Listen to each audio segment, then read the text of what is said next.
밖에 뚜에는가 요것이 우둔불인데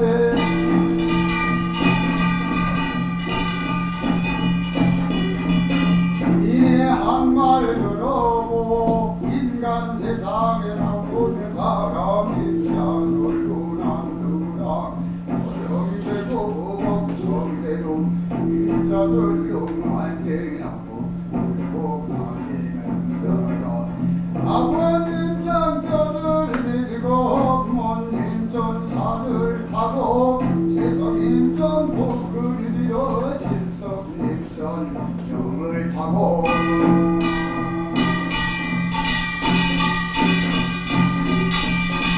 생만의 탄생만의 한두 살에는 저를 몰라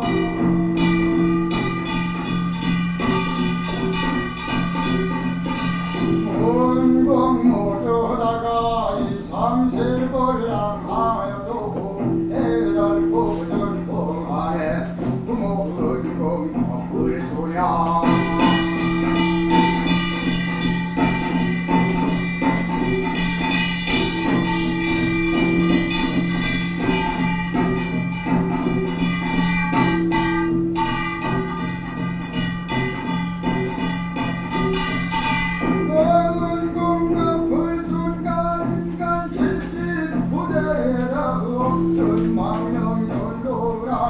망령으로서 변할 소냐 이팔 청천이 소년인데 망령이라 흉을 보며 구석구석이 운전구나 철통하고 애통하다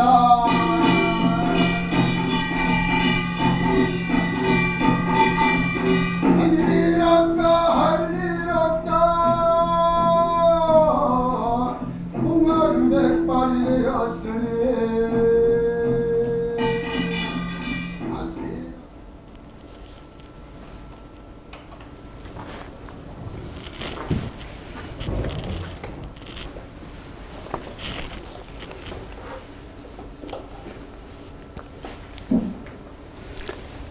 예, 안녕하세요.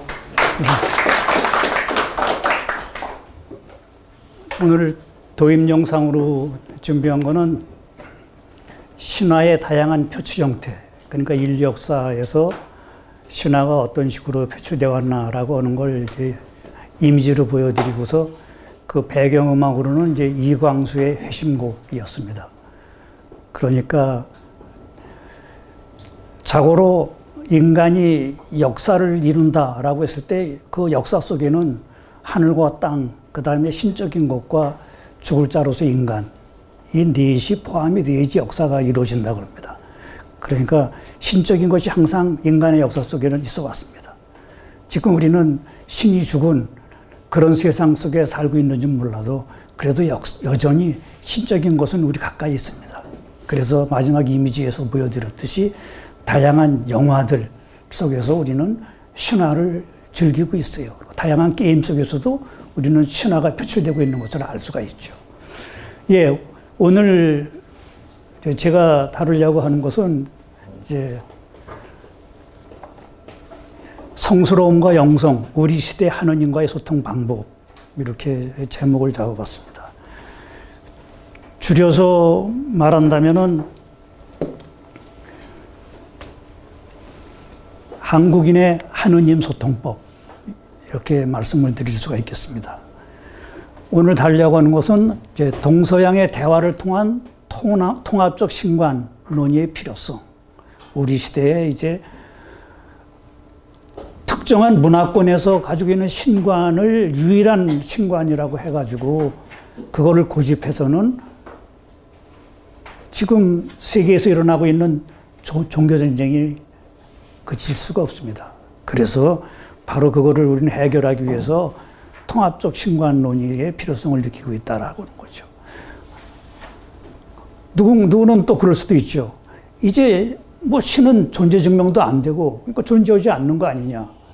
그러니까 우리는 지금 무종교 시대를 살고 있는 거 아니냐. 우리 시대의 종교는 이제 개인주의라고 그렇게 얘기를 하죠. 그렇지만 과연 인간이 신 없이 존재할 수 있느냐라고 하는 문제. 예, 그 문제를 건드릴 수가 있는데, 이건 하이데거 한문입니다. 인간이 놓인 현대의 위기에 오직 신만이 우리를 구원할 수 있다라고 얘기하고 있습니다. 이때 신은 물론 기독교의 신은 아닙니다. 그래서 여기서는 하이데거는 정관사 대어 곳이 아니라 아인의 곳이라고 해서 부정관사를 씁니다. 그래서 하이데거는 신적인 것, 뭐 이런 식의 표현을 좋아합니다. 그러니까 성스러움의 영역이 있고 그 성스러움과 교통할 수가 있고 성스러움 속에서 자기 자신을 드러내고 있는 그런 존재자들이 다 신적인 것, 신성 이런 것이라고 얘기를 하죠. 예, 이제 그런 얘기를 하고 그래서 신성이라는 얘기가 이제 성스러움, 신성, 성스러움이 얘기가 되기 때문에 이제 성스러움에 대한 이야기인데 이 성스러움과 관련 지어서 서구와는 다른 이제 동아시아, 특히 한국인의 성스러움 그것이 이제 통기망하고 관련이 되는데 이것을 이제 제가 살펴보겠습니다. 이건 한국인의 독특한 신체험, 하느님 체험이죠. 그 다음에 그러한 하느님과 어떻게 소통을 하는지 다양한 소통의 길이 있는데 이제 그거를 살펴보고요. 그 다음에 마지막 이제 21세기 영성의 시대를 기대하면서 이제 어떤 점을 우리가 유의하고 어떤 점을 관심을 가지고 살펴봐야 되는지 예, 그 점을 살펴보죠. 어쨌든 이제 21세기는 20세기 후반부터 시작을 해서 기독교가 가지고 있는 유일신적인 종교관, 기독교가 주장하고 있는 성서에 의한 유일한 구원, 이것은 무너져 내렸어요. 그렇기 때문에 이제는 종교다원주의를 인정할 수밖에 없는 거예요. 그게 20세기 후반부에 있어서 일어났던 이야기예요. 그래서 제가 누차 말씀을 드렸듯이 다석이용호 선생님은 서양에서 이렇게 종교다원주의를 주장하기 전에 벌써 50년 전에 종교다원주의의 필요성을 이야기를 하셨어요. 그래서 이 종교다원주의를 우리는 인정하고 들어가야 되는데 그렇기 때문에 20세기 후반부에 와서 가톨릭을 위시로 해서 이제 다종교 간의 대화를 추진하는 운동들이 많이 있었어요. 그 중에 이제 좀 있으면 소개하겠지만 한스 퀸이라는 신학자가 가톨릭 신학자가 교황청에서 고문으로 있으면서 바로 이 종교 간의 대화를 위해서 많은 노력을 했어요. 그래서 많은 종교들끼리 대화를 통해서 실제로 몇 차례 모임을 갖고 그래서 이제 나름대로 책을 쓴 게 제가 언젠가도 소개해드린 한스 킹의 세계 윤리 구상이라고 하는 겁니다. 그래서 이건 좀 이따 다시 이제 말씀을 드리기로 하고요.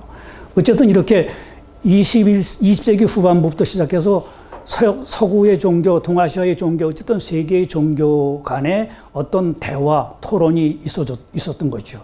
한국에서도 이제 그런 일환으로 동서신학 포럼이라는 것이 있었어요. 2009년 4월 3일 연세대학교에서 있었어요. 그래서 이스트 웨스트 테올로지컬 포럼에서 Word and Spirit, 말씀과 성령이라는 뜻이겠죠.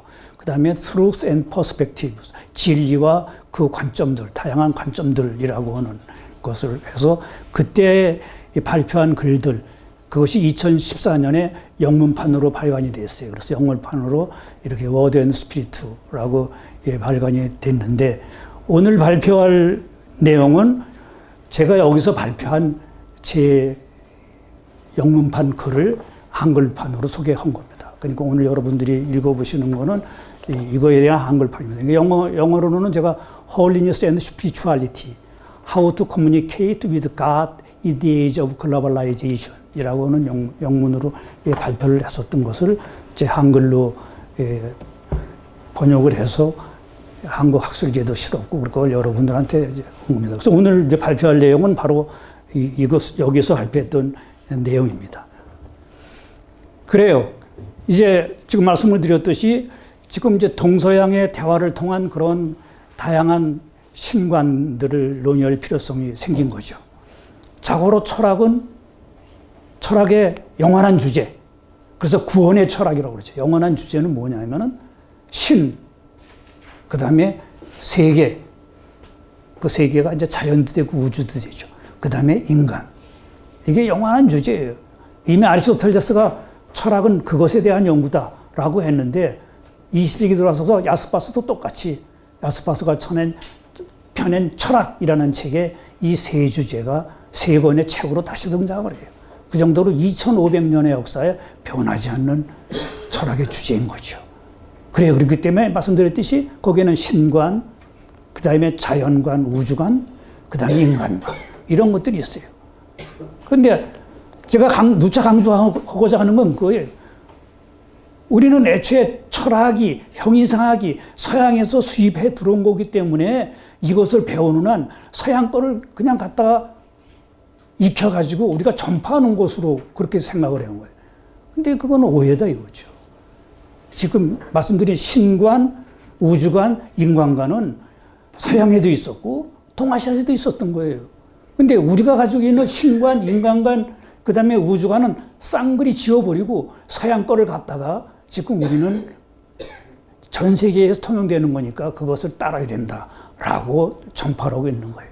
그게 지금 우리한테 비극으로 작용하는 거예요. 왜 그러냐면은 서양 사람들도 서양이 가졌던 이런 신관, 자연관, 인간관이 뭔가 한쪽으로만 치우쳐 있기 때문에 그게 이제 로고스 중심적이고 인간 중심적이고 이게 치우쳐 있기 때문에 그렇기 때문에 이것을 바꿔야 된다라고 서양에서도 주장하고 있는 거거든요.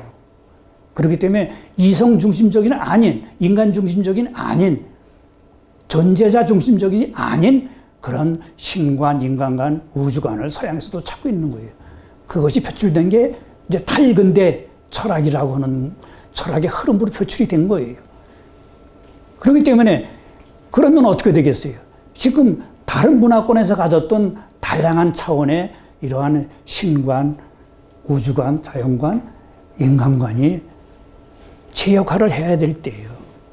그래서 서양 사람들한테 그들이 모르고 있는 다른 세계관, 다른 신관, 다른 인간관을 우리가 가르쳐 줘야죠. 그러니까 서양 사람들이 지금 아시아를 자기네 문화권에 가지고 있는 이러한 다양한 이 존재관으로 침투해 들어오기 전에 아시아는 운물 안의 개구리였어요. 동아시아는 어땠어요? 동아시아는 알다시피 우린 중국에서 만든 지도, 그게 마치 세계 지도, 유일한 세계 지도인 줄 알고 그 가운데 중국이 있고 그 사방에는 오랑캐가 있는 걸로 그렇게 배워왔잖아요. 그런데 이게 16, 17세기에 유럽에서 온 세계 지도를 보고 중국 사람들도 놀래고 한국 사람도 놀란 거예요. 이게 중국의 가운데가 아니고 저쪽 구탱이에 있고 이건 유럽이 가운데가 있는 거죠. 그렇게 세계 지도를 보고 놀랐다고 그러잖아요. 그래서 그다음부터 이제 이 동아시아 중국 학자를 비롯해서 일본은 말할 것도 없이 빨리 아시아를 벗어나서 유럽을 배워야 된다 해서 그쪽으로 넘어가 버렸고, 아시아 사람들은 우리가 너무 운물 안의 개구리였다라고 해가지고 서양 거 배우느냐고 정신이 없었어요. 그렇게 이제 한 100년, 200년 그러다 보니까 우리 걸 다 잊어버린 거죠. 이제는 그래서 오히려 그것이 역전이 된 거예요. 서양 사람들이 스스로 우리가 운물 안의 개구리다 이거죠. 우리가 가지고 있는 세계관이 유일한 세계관인 줄 알았는데 우리하고 다른 세계관들이 있더라 이거예요. 그래서 그 사람들이 오히려 배우려고 그러는 거예요. 그 좀 전에 말씀드린 동서세계 신학 포럼도 독일에 있는 이걸 출간한 그 신학자 그분이 자기 밑에서 이 신학 공부하러 온 한국의 박사학위 학생 보고 그런 얘기를 하면서 한번 이거 동서신학 포럼을 주선해보자라고 해서 이것이 주선이 된 거예요. 그래서 저는 그 밑에서 공부하는 그 박사과정생이 저한테 이메일을 보내왔어요. 제가 다석이 용보 선생님 이런 것에 대해서 글을 쓴 걸 알고, 그래서 이런 걸 추진하려고 그러는데 선생님께서 발표자로 참석해 주십시오라고 해서, 그래서 이제 몇 개국 선생님들이 모여서 그런 얘기를 했던 겁니다. 어쨌든 이제 바로 우리가 우리의 목소리를 낼 때가 된 거예요. 그래서 이제 이 점을 우리는 알아야 되는 거죠. 하느님, 신개념, 이것도 문화권에 따라서 많은 차이가 있다라고 하는 거. 그 다음에 같은 문화권이라 해도 시대의 변천에 따라 신관도 변하고 있다라고 하는 거. 그래서 그 신을 부르는 이름도 아주 다양하죠. 그래서 바로 이제 신의 이름을 불러싼 싸움이 20세기 벌어지고 있는 게 새로운 종교전쟁으로 비화가 되고 있는 거예요. 그래. 그래서 이제 지구촌 시대에는 이제 바로 어느 때보다도 신에 대한 열린 대화가 요구가 되는 거예요. 그렇지 않으면은 새로운 종교 전쟁이 일어나기 때문이죠. 지구촌 시대라는 말 자체가 지구의 모든 인간이 바로 하나의 지구에서 함께 같이 살아갈 수밖에 없는 운명 공동체를 이루고 있다라는 것을 표현하고 있기 때문에, 그렇기 때문에 여기서 자기네가 주장하고 있는 하나의 신, 그 신만을 믿고 거기에만 구원이 있다라고 주장하면은 거기에는 갈등과 투쟁벽이 있을 수가 없죠. 그리고 지금 제가 누차 강조하고 있듯이 이제 21세기는 문화의 세계예요. 문화의 세계가 요구하고 있는 그 문화적인 태도, 그것은 유연성 있는 통합적인 대처 방식이에요. 그래서 제가 누차 강조하듯이 문화에서는 감성도 강조가 되고 이성도 강조가 되고 지성도 강조가 되고 영성도 강조가 된다라고 하는 거, 그 점을 봐야 된다는 거죠.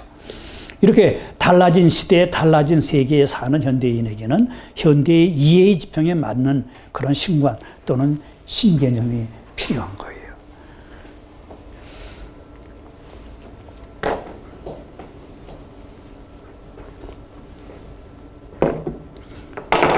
지금 한국 사회에서 큰 이슈 중에 하나가 뭐예요? 명성교회의 그 목사 세습 때문에 일어나고 있는 그 개신교에서의 일정한 진보와 보수의 갈등이 포출이 되고 있잖아요.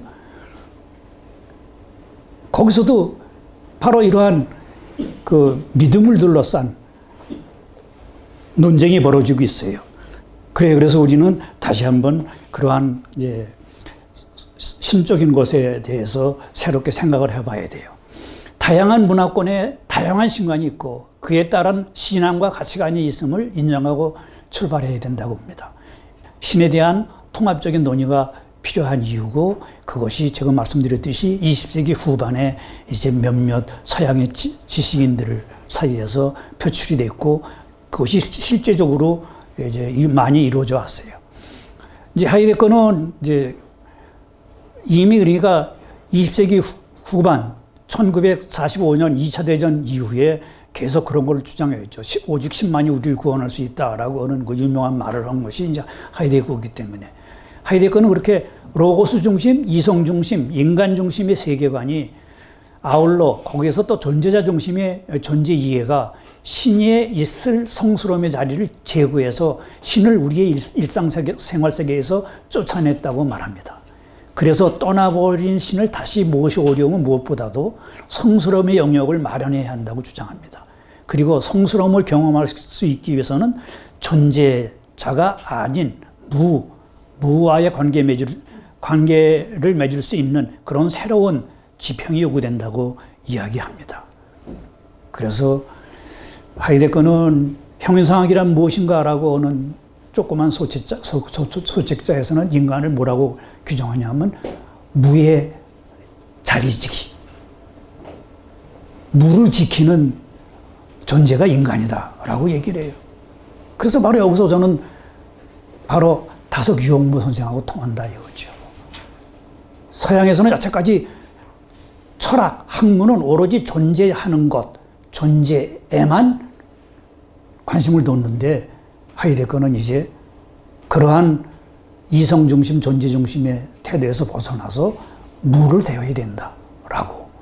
그럴 때 우리는 우리한테 무엇이 결여됐는지를 볼 수가 있다는 거죠. 그래서 성스러움, 시인을 얘기하는 게 그거예요. 시인은 우리 세계에 뭐가 결여됐는지를 보는 거예요. 그러니까 존재자 중심이면 그렇잖아요. 존재자 중심으로 보면은 그거는 이제 사르트르의 존재와 무에서도 나오는 얘기인데, 사르트르가 그렇게 얘기하죠. 우리가 보는 건 존재하는 것 뿐이잖아요. 존재로 충만되겠죠. 어디를 봐도 무는 보이지가 않는 거예요. 무는 보이지가 않는 거예요. 그렇기 때문에 이러한 우리가 보는 것만을 주안점으로 봐서 그것의 바탕에서 지성적으로 논의하고 이성적으로 파악해 들어가면은 무에는 결코 이룰 수가 없다는 거죠. 무의 경험을 하기 위해서는 감성적인 차원하고 영성적인 차원이 필요한 거예요. 그래서 바로 성스러움을 느낄 수 있는 사람이 이제 하이데거는 시인이라고 그래요.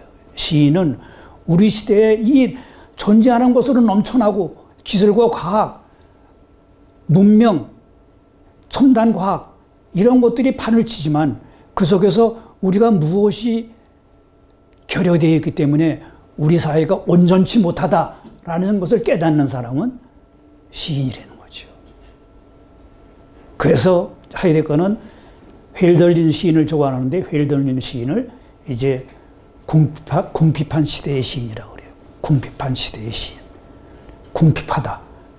거기는 뭔가 결여된 것을 깨닫는 거죠. 우리한테 뭔가 지금 없다. 아주 중요한 것이 없다. 그게 뭐냐? 바로 우리가 신은 죽었다라고 말씀드렸잖아요. 신은 죽었다라고 해서 신이 떠나가 버린 그 빈자리. 그 다음에 아직 와야 할 신, 도래하는 신은 아직 부재하고. 바로 이 두 가지 결함을 위기로, 위협으로 느끼면서 그것을 아파하고 그것을 위한 준비를 하려고 하는 그런 예언자적인 안목이 있는 사람이 있어야만 성스러움의 영역을 예비할 수 있다라고 하는 거예요. 그것이 하이데거가 얘기하는 오직 신만이 우리를 구원할 수 있다라고 하는 것에서의 의미입니다. 그러니까 거기에선 뭐가 중요하냐?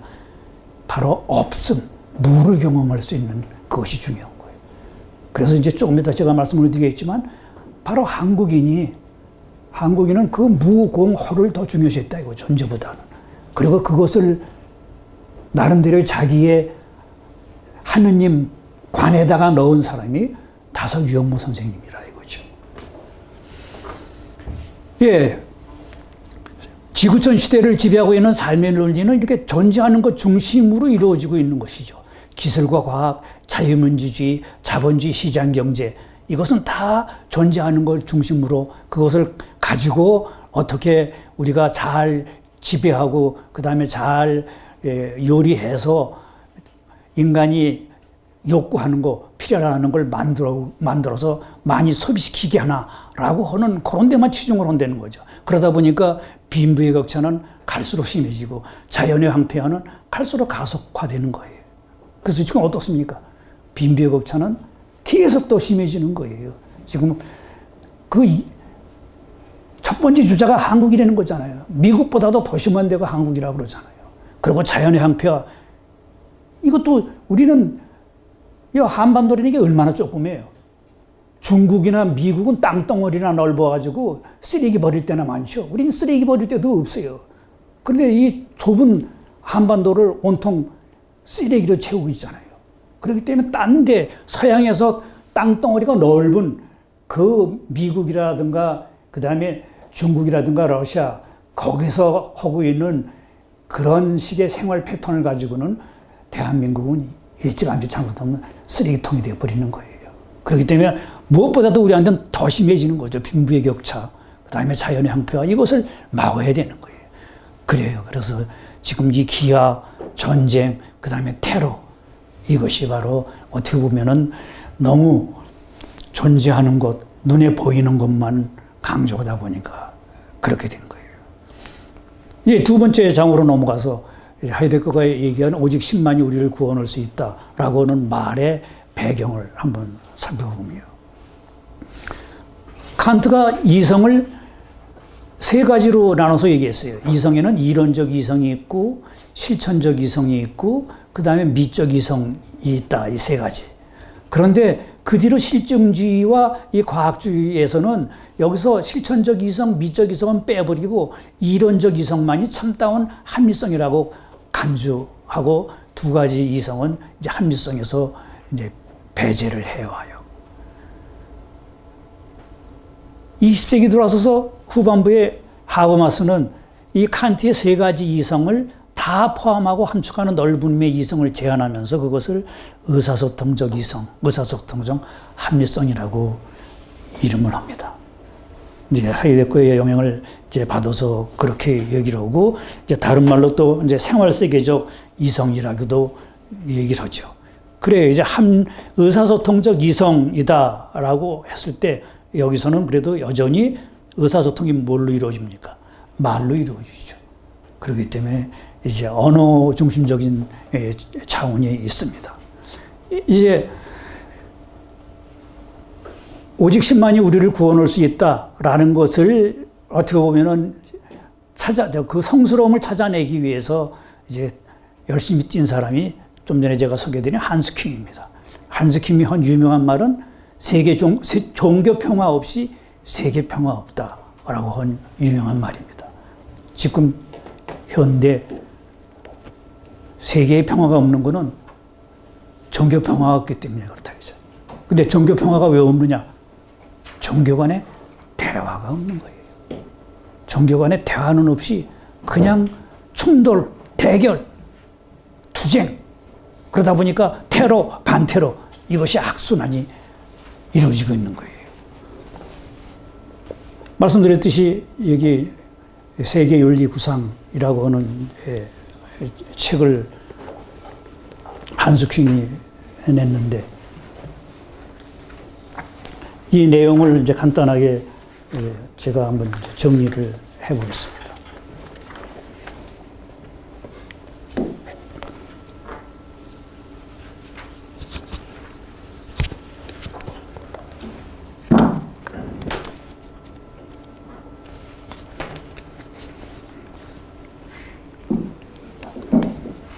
이 책 42쪽에 보면은 한스킹이 근대 이념들의 종말이라고 하는 제목 아래서 서양이 성취한 업적들에 대해서 비판을 합니다. 그 비판의 요지는 네 가지로 크게 얘기할 수가 있는데, 학문은 있으나 지혜는 없다.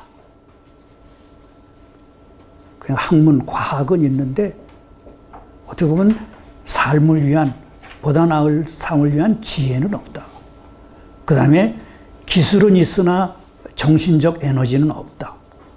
지금 과학기술은 넘쳐나고 있는데 거기에 정신적 에너지, 얼이 빠져 있기 때문에, 그렇기 때문에 빈부의 격차는 심해지고 못 사는 나라는 여전히 못 살고 인간 이하의 삶을 살고 있다 이거죠. 그 다음에 공업은 있으나 생태학은 없다. 공업, 산업 이런 것은 발전했는데 생태, 자연환경, 생물권 이런 것들을 지키려고 하는 노력은 없다 이거죠. 그 다음에 민주주의는 있으나 윤리는 없다. 그러니까 민주주의라고 해서 저마다 민주주의라고 그러죠. 지금 정치하는 사람 치고 자기가 민주주의 아니라고 하는 사람이 어디 있어요? 거기에 앞에 자유자가 붙었느냐, 아니면 뭐 인민이 붙었느냐, 아니면 사회가 붙었느냐, 뭐 등등 그 앞에 민주주의 앞에 어떤 형용사를 붙이느냐에 따라서 자기네 민주주의를 내세우고 있지만 거기에 윤리가 없다 이거죠, 윤리가. 그러다 보니까 지금 우리 사회에서도 계속 일어나고 있는 게 그거잖아요. 정치인들이 뭐 나름대로 정치 이념 들고 나오지만 그 사람들이 주장한 대로 그 사람들이 사느냐, 이게 문제란 말이에요. 이번에도 뭐 교육부 장관 임명부터 시작해서 모든 정치하는 사람들이 자기네들 주장하는 거하고 삶하고 비교해가지고 전부 다 낙제점을 받은 거 아니에요.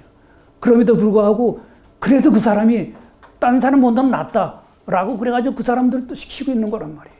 그게 우리의 비극인 거예요. 민주주의를 주장하는데 윤리는 없다 이거죠. 그러면 윤리가 왜 없느냐 이거죠. 그래서 한스킹은 그렇게 주장을 하는 거예요. 한스킹 주장뿐만이 아니라 많은 사람들이 이렇게 보는 거죠. 윤리가 없는 데는 종교가 없기 때문에 그렇다는 거죠. 종교 없이 윤리 없다. 이게 한스킹이 주장하고 있는 또 하나예요. 윤리가 제대로 된 윤리가 되려면은 종교적인 결속성이 있어야 된다라고 하는 거죠. 근데 종교적인 결속성 없이는 지금 우리 사회가 하는 그런 거예요. 남이 안 지키면 뭐라고 욕해대고 자기한테는 관대한 거예요. 그래서 내로남불이라고 그러잖아요. 바로 그게 대표적인 거예요. 종교 없는 윤리는 전부 그런 거예요. 내가 하는 건 다 허용이 되고 남이 하는 건 다 안 되는 거예요. 이게 내로남불인 거예요. 그게 종교가 밑받침되어 있지 않기 때문에 그런 거예요. 종교의 신앙적 결속력이 없기 때문인 거예요. 그래서 한스킹은 바로 세계 윤리 없이 세계 질서 없다라고 주장하는 거예요. 세계 윤리 없이는 세계 질서가 없다 이거예요. 그런데 이 세계 윤리를 세우기 위해서는 뭐가 필요하느냐? 종교가 필요되는 거죠. 왜냐? 종교 없이 윤리 없기 때문에. 그렇기 때문에 이제 종교 간의 대화를 통해서 종교적인 윤리적 기반을 찾아보자라는 거예요. 한스킹은 우리가 사는 이 시대는 종교의 자유가 이제 어느 나라건 다 허용이 돼 있는 거예요. 예전 같으면은 허용이 어림도 없었죠. 그렇기 때문에 유럽도 이 십자군 전쟁, 그 다음에 종교개혁을 통한 종교전쟁 이런 것들이 일어나는 게 하나의 유일한 종교를 둘러싼 싸움들이 있었거든요. 그런데 이제 20세기 들어서서 종교의 자유가 대개의 나라의 기본법으로 되어 있죠. 그런데 종교의 자유는 뭐예요? 종교의 자유는 종교를 위한 자유죠. 자기가 선택한 종교를 믿을 수 있는 자유예요. 그래서 이번에 교황 프란치스코 교황이 김정은 위원장이 초청으로 북한을 방문한다고 그러죠. 거기에 이제 많은 사람들이 또 이제 그런 의문을 제기할 거예요. 북한은 애초에 종교의 자유도 없는 데인데 그런데 교황이 또 왜 가느냐라고. 예. 어쨌든 대화는 필요하다고 제가 말씀을 드리는 거죠. 종교의 자유는 이렇게 종교를 위한 자유지만 또 하나 자유원에는 항상 그래요. 무엇을 위한 자유가 있지만 또 무엇으로부터의 자유도 있는 거예요. 그러니까 종교로부터의 자유도 있는 거예요. 그러니까 종교를 안 믿을 자유도 있는 거예요. 이게 또 무서운 거죠. 그러니까 종교로부터의 자유도 있는 거예요. 그러니까 무종교의 권리가 있는 거죠. 그래서 이제 20세기 후반 21세기 들어서서 그러면은 종교의 종말이 오지 않았느냐.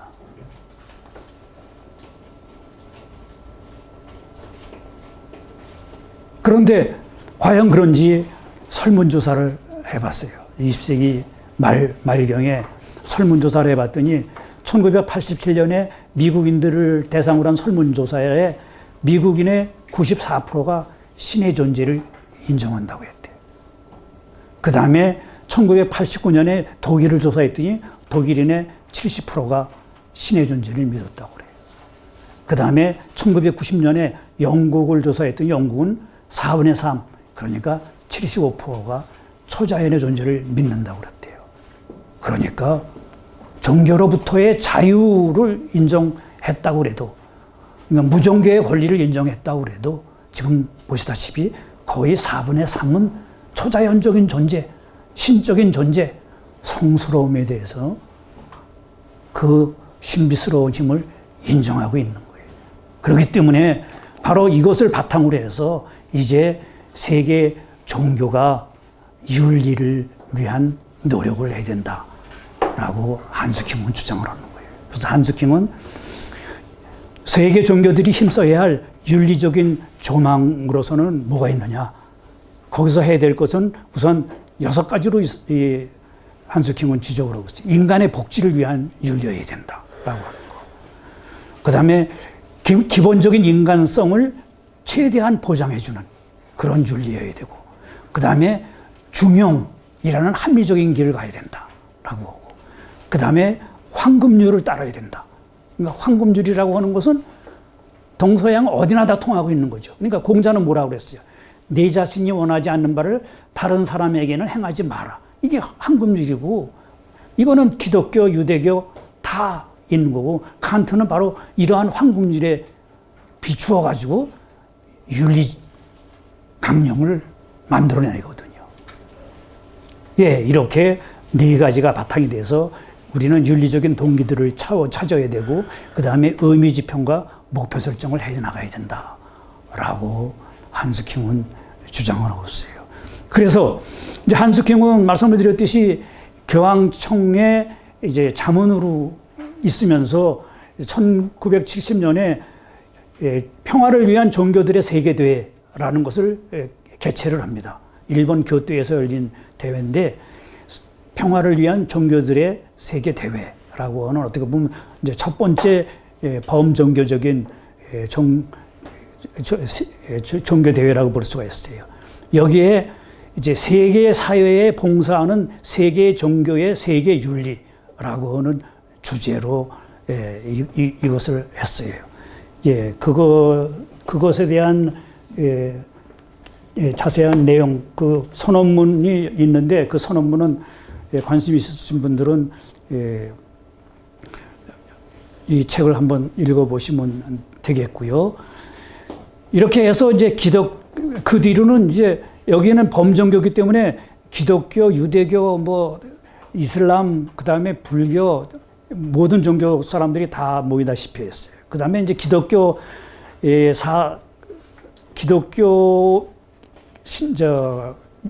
신앙권의 교회들끼리 이제 대화를 했어요. 뭐 기독교라고 하면은 아시다시피 개신교, 카톨릭, 영국 카톨릭, 그 다음에 러시아 정교, 그 다음에 그리스 정교, 뭐 이게 다 이제 포함이 되는 거죠. 이것이 1988년에 스투트가르트에서 열리고 1989년에 바젤에서 열리고 1990년에는 3월에 서울에서 열렸어요. 이렇게 한스킹이 이제 종교 간의 대화를 위해서 굉장히 노력을 했어요. 1987년에는 아시시에서 이 종교 지도자 모임, 범종교적 종교 지도자의 모임이 있었고 이때 교황을 비롯한 많은 지도자들이 참석을 했고 여기에 이제 달라이 라마도 참석을 한 것이 유명합니다. 그 다음에 1989년에 유네스코에서 주선을 해서 파리에서 이러한 이제 범종교적인 종교 모임이 열렸습니다. 예, 그럼에도 불구하고 어떻습니까? 2001년 9월 11일 세계를 경악해 한 쌍둥이 빌딩 테러 사건이 벌어지죠. 이렇게 범종교적인 노력을 했는데도 불구하고 그래요. 그럼에도 불구하고 이제 꾸준히 대화를 해나가야 한다라는 것이 이제 한스킹 선생님의 주장이라고 볼 수가 있습니다. 예, 어쨌든 이제 그 노력을 우리는 계속 이어나가야 된다고 봅니다.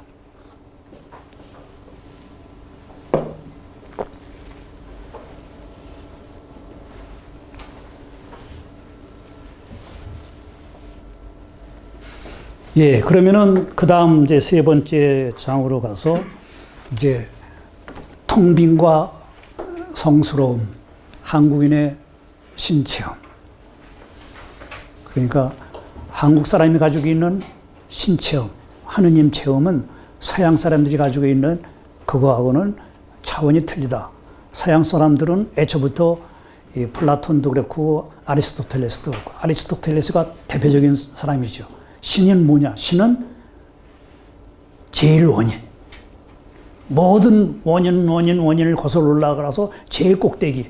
더 이상 자기 자신 위에 어떤 원인이 없지 않은 자기 자신의 원인인 그 원인, 제일 원인. 그래서 모든 것을 창조한 창조자로서의 신. 그 신을 얘기를 했고 플라톤, 아리스토텔레스 그 점에서 마찬가지예요. 그래서 그리스도교는 처음에는 플라톤의 신관을 따랐죠. 그게 신플라톤주의예요. 아우구스티누스를 비롯해서 많은 사람들이 바로 플라톤을 세례해줬다고 그러죠. 플라톤을 세례해줘가지고 기독교의 신학을 그걸로 탄탄히 해요. 이렇게 해서 12세기까지 그렇게 가죠. 13세기 와서 달라지는데 13세기 와서 누구를 발견하느냐 하면 아리스토텔레스를 발견해요. 근데 그때까지는 아리스토텔레스가 서양에서는 바로 그리스에서 선생 노릇을 해서 거기 아카데미도 만들고 그랬는데도 불구하고 아리스토텔레스는 서양에서는 잊어졌어요. 왜냐? 그리스도교가 플라톤만 이뻐하면서 플라톤하고 의견이 다른 아리스토텔레스 모든 책자는 거의 금서시했어요. 그걸 보질 못하게 했어요. 그러는 바람에 이 서양에서는 아리스토텔레스의 저작이 싹 사라지다시피 했어요. 그런데 그 저작들을 보관한 데가 어디냐? 바로 아랍권인 거예요. 아랍권에서는 몽땅 아리스토텔레스의 책들을 자기네들이 가져다가 아리스토텔레스 비롯해서 하여간 그리스의 이 유명한 철학자들의 책을 몽땅 아랍어로 번역을 했어요. 이 아랍어로 번역된 것을 토마스 아퀴나스가 손에 넣어가지고 그때 토마스 아퀴나스가 아리스토텔레스를 알게 돼요. 그래서 토마스 아퀴나스 이전에는 아리스토텔레스를 못 읽게 했는데 이 못 읽게 한 것에 대한 좋은 영화적인 소재가 어떤 건지 아세요? 장미의 이름으로 하는 영화예요. 장미의 이름으로라고 하는 영화에 거기에 누가 수도사들이 몰래 아리스토텔레스의 미학을 훔쳐보잖아요. 그래서 미학 거기에다가 독을 발라 놓는 거예요. 예전 사람들은 책을 볼 적에 책이 두껍고 그러니까 침을 발라서 남겼잖아요. 그러니까 그 책을 본 사람은 이 독이 올라가지고 죽는 거예요. 그런 식으로 이 수도사 중에 금서 읽는 사람들을 막은 거. 그게 장미 이름으로 영화에서 그 주제예요. 그래서 그거를 이상하게 어느 수도원에 수도사들이 죽어간다는 걸 알고 그 조사관으로 션 코네리가 가죠. 예, 어쨌든 그래서 그 영화는 굉장히 재밌게 있는데 어쨌든 보시다시피 이렇게 아리스토텔레스의 저작이 다 검서가 됐었던 거예요. 그런데 토마스 아퀴나스가 이게 새롭게 신존재를 증명할 수 있는 길이다라고 해가지고 아리스토텔레스를 끌어들이고 토마스 아퀴나스가 워낙 유명하다 보니까 이제 서양에 알려지게 돼요. 그 다음에는 아리스토텔레스가 세례를 받는 셈이 된 거예요. 온통 아리스토텔레스의 해석이 20세기까지 쫙 이어져 내려가요. 토마스 아퀴나스를 통해서. 그래요. 이런 식으로 이제 사실 서양도 자기네들이 굉장히 똑똑하다고 그러지만 12세기, 13세기 이전에는 아랍권에 어림도 없었어요. 아랍권이 모든 면에서 앞섰어요. 학문적으로도 모두. 그래서 이제 13세기, 12세기, 13세기가 되면은 이 아랍어로 번역되어 있었던 모든 그리스의 사상들을 이제 반대로 라틴어로 번역을 해서 남긴 거예요. 근데 라틴 문화가 대단한 건 그거예요. 라틴 문화가 자기보다 낫다고 생각하면은 그때는 만사 제쳐놓고 그거 받아들이는 거예요. 그래서 라틴어로 성서가 번역이 되어가지고 성서가 라틴어로 쓰여진 데는 그리스어로 안 보고 라틴어로 보고 라틴어만이 유일하게 하느님의 계시를 받은 성서로 통할 정도로 그렇게 된 거예요. 그 다음엔 라틴어로 모든 고전들이 번역이 돼요. 모든 고전들이. 그래 라틴어로 모든 고전들이 싹 번역이 되니까 그 다음에는 사람들이 학문을 하려면은 라틴어를 배워야 되는 거예요. 라틴어가 필수인 거예요. 어디나.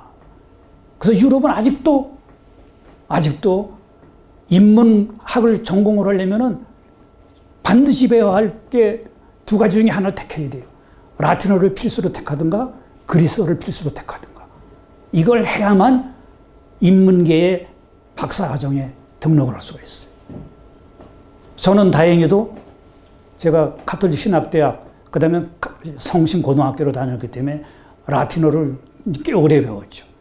그래서 그것이 인정이 돼서 저는 볼 수가 있었어요. 그러다 보니까 아시아에 온 사람들이 항의를 하잖아요. 라틴어야 니네들이 고전이지 아시아에서는 우리 고전은 한문이다 라고. 그래서 만들어진 게 그러면 한문 학점을 따온 사람은 그거를 면해준다고 해서 많이 면해줬어요.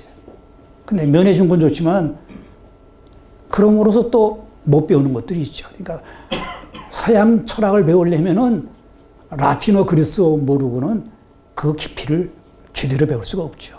그거를 이제 중국어로 떼워가지고 넘어간다라고 하는 건 꼼수죠. 그래서 많은 사람들이 유럽서 공부해오고 있지만 그 공부해온 사람들 중에서 이제 그리스어 라틴어 모르는 사람들은 사실 이제 수박 겉핥기 하고 온다고 볼 수가 있어요.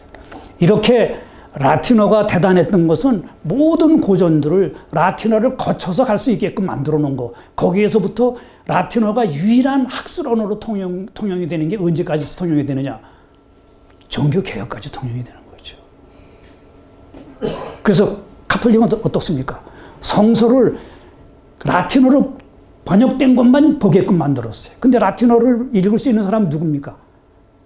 배운 사람, 귀족 중에서도 배운 사람, 그 다음에 성직자뿐이에요.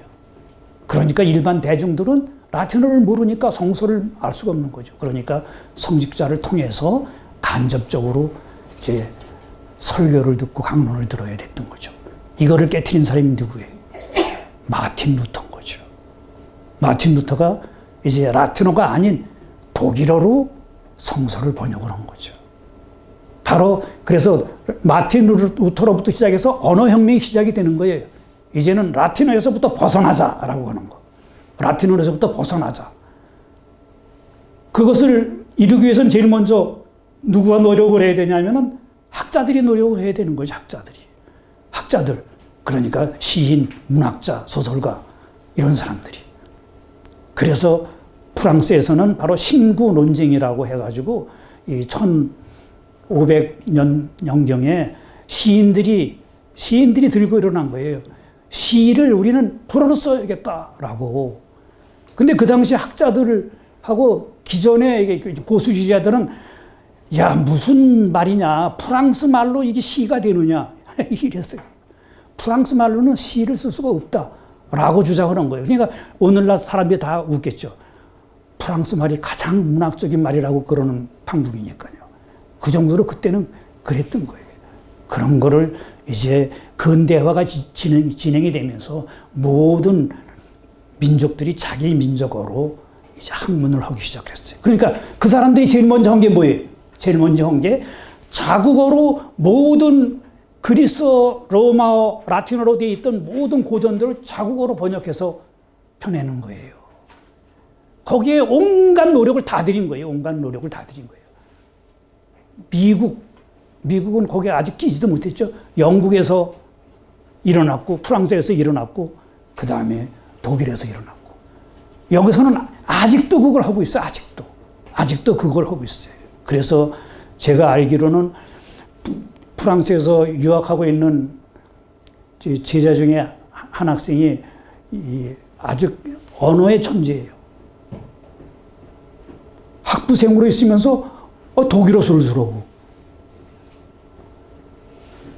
라틴어 가르치는 선생님을 따라가 저를 쫓아다니면서 개인 교습 받더니 라틴어도 술술하고 이래서 프랑스로 유학 가다가 프랑스에서 배워놓은 것이 마음에 안 들지 또 독일로 왔대요. 그래서 독일에서 또 공부를 하고 그러니까 독일어도 또 술술하는 거예요. 그런 애가 다시 프랑스로 가서 프랑스에서 쇼펜하우어인지 라이프니치인지 하여간 이 프랑스 저자가 쓴 라틴어로 된 그거를 번역하고 있대요. 그 정도로 아직도 프랑스어로 모든 라틴어가 번역이 되어 있지는 않아요. 예, 어쨌든 제가 강조하고 있는 건 뭐냐.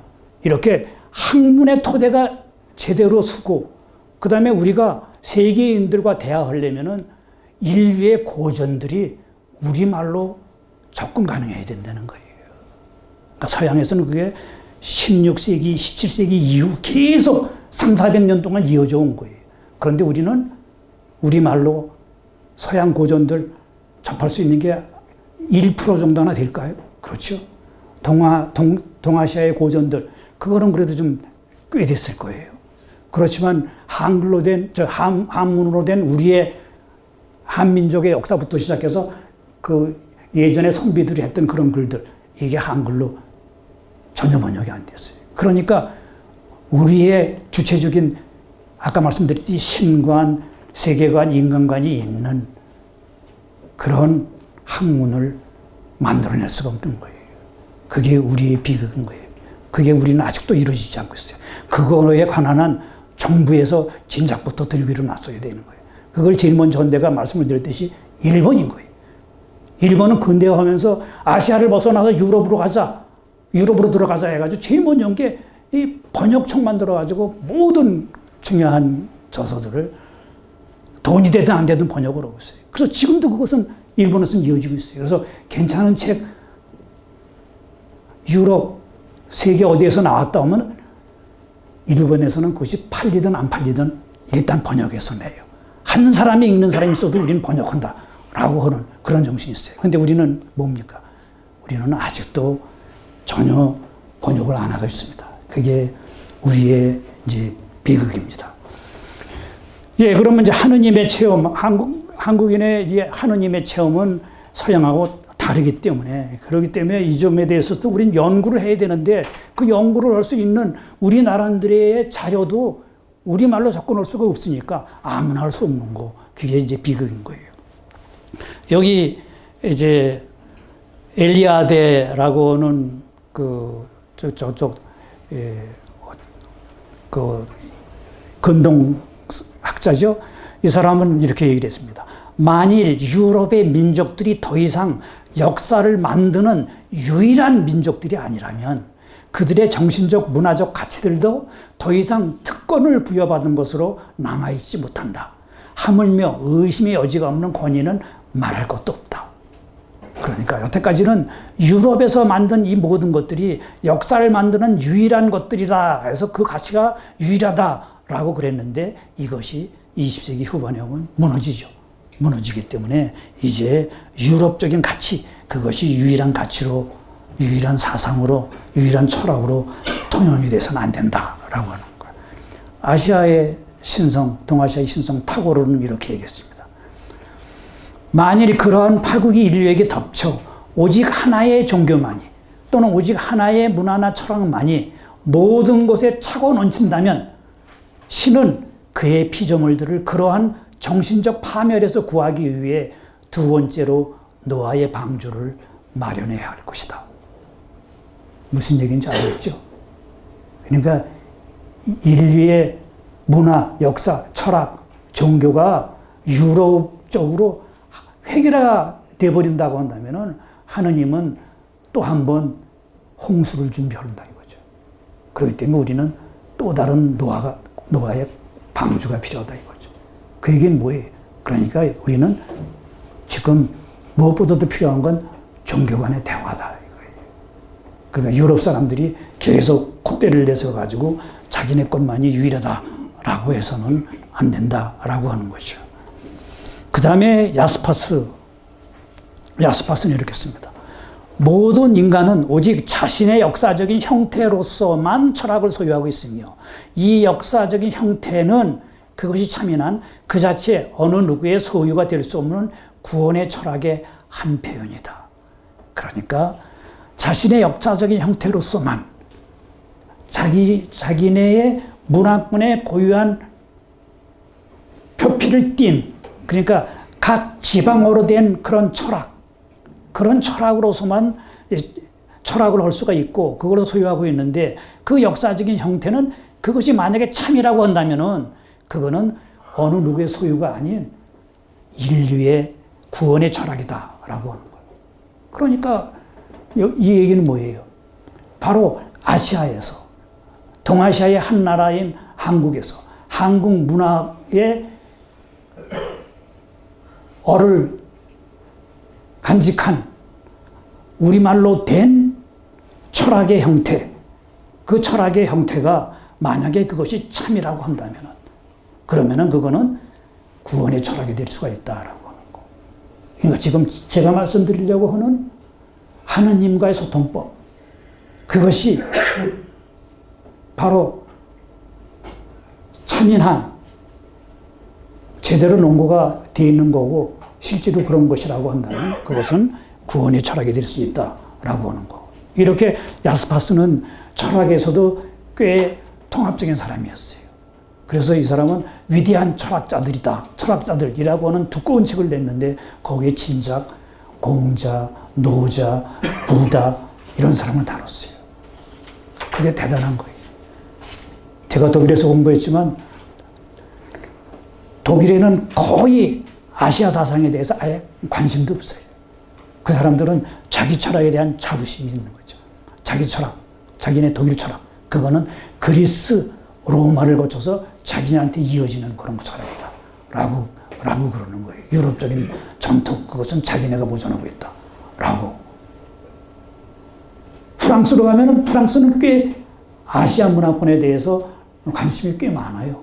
그래서 프랑스에는 진작부터 뭐 예를 들어서 노자의 도덕경, 그 다음에 공자의 책, 불교의 책들 이런 것들이 진작부터 번역이 돼 있어요. 그리고 이 프랑스에 있는 아시아 외강 선교회 사람들이 전 세계에 퍼져 있는데 그 전 세계에 퍼져 있는 그 사람들이 바로 그 지방 문화가 가지고 있는 지방에서 가지고 있는 신관 이런 것들을 수집해서 끊임없이 그 본부에다 보냈어요.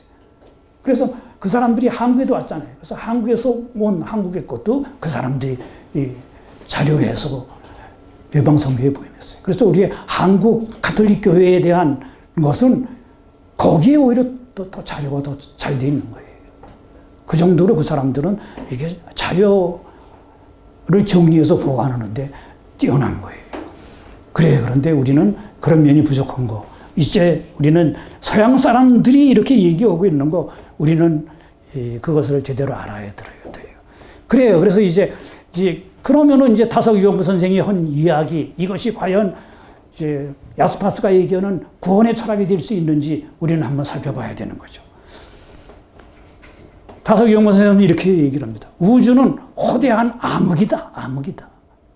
태양이 엄청나게 크다지만 그 밖에 방랑체가 하고 많지만 이 우주의 어둠을 쫓아보았는가?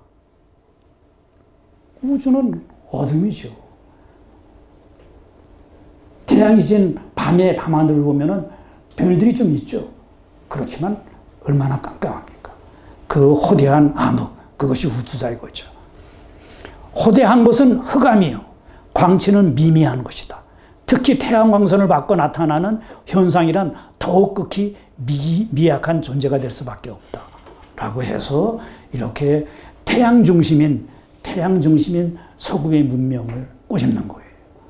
태양 아래에 있는 모든 것들. 그래서 플라톤의 이데아도 뭐예요? 플라톤의 이데아도 동굴에서 벗어나서 태양 아래 가서 보는 그것들을 이제 참된 이데아라고 얘기를 하고 있잖아요. 그래서 이제 다석 선생님은 그렇게 얘기를 하는 거예요. 하느님이 계시다면 우주의 그 호대한 흑암을 의미한 가운데 하느님이 계시고 광명 속에서는 하느님을 찾아볼 수 없다. 광명은 허영이요. 이 허영 속에서 하느님을 찾을 수 없다. 우주의 흑암을 의미하는 가운데 우리는 하느님을 찾을 수 있다. 그래서 나는 광명에서 신을 찾는다고 하는 것을 뒤집어서 흑암에서 신을 본다. 하느님을 본다. 라고. 이게 대단한 얘기예요. 그래서 제가 다소 선생님의 철학을 한마디로 태양을 꺼라 라는 화두로 요약을 했죠. 지금 다석 선생님이 얘기하는 이 이야기는 결국 태양을 꺼라 라고 하는 그 얘기죠. 밝은 것이 있는 뒤에는 크게 잊어진 것이 있다는 것을 깨달아야 한다. 그것은 은연중의 통신으로서 밤중에 희미한 빛으로 태양광선을 거치지 않고 나타나는 우리의 삶의 가장 중요한 영혼과의 통신이다. 그래서 다소 선생님은 영혼과의 통신은 밤에 일어난다 라고 했어요. 태양의 문은 밤에 일어난다. 그러면 이제 우리말 하느님이라는 이름 속에 담긴 이제 신관을 보죠. 하느님, 한국인은 하느님을 하늘을 본삼아서 사유했습니다. 하늘을 무한한 시간과 무한한 공간을 포함하는 쪼개질 수 없고 나누어질 수 없는 온전한 전체라고 파악한 거죠. 이 하늘이 성스러운 거예요. 하느님은 본디 이름이 없다. 하느님에게 이름을 붙일 수 없다. 하느님에게 이름을 붙이면 이미 신이 아니요 우상이다. 신이라는 것은 우리가 다 아는 것인데 무슨 이름을 붙이는 것도 좀 이상하다. 하느님의 이름은 없다. 나는 나다. 이것이 모세의 물음에 대한 답이었다. 이름이 없는 것이 신이다. 한국인은 하느님 하면 하늘을 떠올린다. 이 하늘은 뭐냐? 모든 것을 다 끌어안고 있으며 모든 것을 다 묵묵히 내려다보고 있고 모든 것을 다 포용하고 있는 흔들리지 않는 절대의 그 무한한 공간. 우리는 그것을 통빔이라고 한다. 이것을 빈탕한데 하기라고도 한다. 그래서 다섯 선생님은 하늘 빈탕한데, 그리고 빈탕한데 그것은 나중에 나오겠지만 하느님의 마음이다 라고 그렇게 얘기를 합니다. 존재자를 존재하게 하는 마당의 차원에서 생각을 한다면 원인과 결과가 벌어지는 그런 마당이 이제 빈탕한데이죠. 그런 능력과 그로 인한 사건이 전개되는 그런 그 모든 것의 전제 조건으로서 생각하는 거예요. 그러니까 서양에서는 바로 존재자를 존재하게 하는 거, 그것이 있기 위해서는 이 빈탕한데 그것이 있어야 되는데 그것을 생각 안 했다는 거죠. 이 빈탕한 데는 꼴과 깔을 갖춘 존재자와는 거리가 먼 어떤 것, 그것은 차라리 꼴과 깔로서 드러날 수 있도록 나타날 수 있는 배경입니다. 그것을 우리는 사이라고 하지요. 그래서 다섯 선생님은 그렇게 얘기했죠. 여기 꽃이 있는데 만약에 이 꽃이 빈탕한데 소위 말하는 빔이 없으면은 우리가 꽃을 꽃으로서 알아보는 자이죠. 이 꼴과 깔을 알아보는 것은 그것이 빔이 있기 때문에, 빈탕한데 저 꽃이 있기 때문에 우리가 저 꼴과 깔을 알아본다는 거죠. 형태를 알아본다는 거죠. 그 점을 다섯 선생님은 강조를 하고 있습니다. 그리고 이제 하느님은 하느님에서 유래한 건데, 다섯 선생님은 우리말에 있음은 두 가지 차원으로 볼 수가 있다 이거죠. 하나는 있음이죠. 있음 뭐예요? 이런 눈앞에 있는 것들, 구체적인 형상, 꼴, 깔을 갖춘 것을 우리는 있다 그러잖아요. 그 다음에 없이 있음은 바로 구체적인 그런 꼴과 깔을 갖추지 않은 걸 없이 있음이라고 그러죠. 그래서 우리는 없이 지낸다라는 표현 쓰시죠? 없이 지낸다. 없이 지낸다는 궁핍하게 지낸다. 아까 궁핍한 시인을 핸더진으로 얘기했듯이 바로 궁핍함을 느끼면서 사는 걸 없이라고 그래요. 그러니까 있이 지내는 건 그냥 존재하는 곳에 둘러싸여가지고 그렇게 지내는 거고, 없이 지내는 것은 가난하게 없는 것을 만족스럽게 생각하면서 지내는 거. 바로 이것이 우리가 가지고 있는 독특한 거예요. 그래서 다섯 선생님은 바로 이러한 하느님은 이렇게 없이 있는 것, 없이 계시다라고 그렇게 얘기를 하고 있습니다. 그래서 한국인은 하늘을 바로 없이 있는 것으로 파악했죠. 그래서 하느님은 없이 계신다고 생각을 했어요. 서양에서는 있음을 최상의 범주로 생각했지만 우리는 그렇지 않았죠. 있음 바깥에 있음을 담고 있는, 있음을 가능케 하는, 있음을 둘러싸고 있는 그런 텅 빈탕한 데를 생각했던 거예요. 그리고 하느님이 바로 이 텅 빔의 차원과 밀접하게 연관되어 있는 것으로 생각을 한 거죠. 다섯에 의하면은 없이 계신 하느님을 만날 수 있는 세 가지 길이 있습니다. 첫째는 무한한 우주의 허공을 보는 것. 둘째는 우주에 깔려있는 무수한 별무리를 보는 것. 그러니까 허공 안에 있는 이 별무리를 보는 것. 셋째는 내 마음 속으로 오는 성령 한호를 만나는 것. 이것이 다섯 선생님이 생각하신 하느님 체험의 방법입니다. 그러면은 요거는 여기까지 말씀을 드리고, 그 다음에 조금 더 구체적인 하느님과의 소통 방법에 대해서는 10분 쉬었다가 이어나가도록 하겠습니다.